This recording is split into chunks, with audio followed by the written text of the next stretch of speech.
اعوذ باللہ من الشیطان الرجیم بسم اللہ الرحمن الرحیم۔ روزے کے مسائل اور اس کے احکام سے متعلق ہم سماعت کر رہے تھے۔ یاد رکھیں کہ روزے کی حالت میں کسی بھی قسم کی خوشبو سونگھنا، چاہے قصد و ارادے کے ساتھ ہو، یہ روزے کو فاسد نہیں کرتا۔ خوشبو چاہے پھول وغیرہ سے حاصل ہو یا عطر وغیرہ سے، اگر اسے سونگھا گیا روزے کی حالت میں تو اس سے روزہ فاسد نہیں ہوگا۔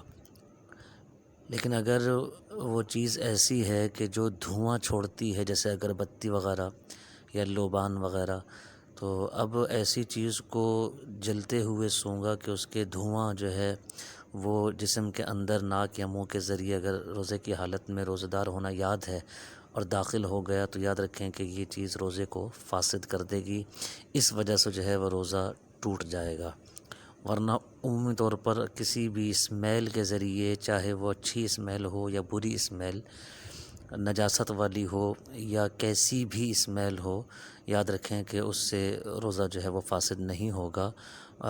اللہ تعالی ہم سب کو عمل کی توفیق عطا فرمائے۔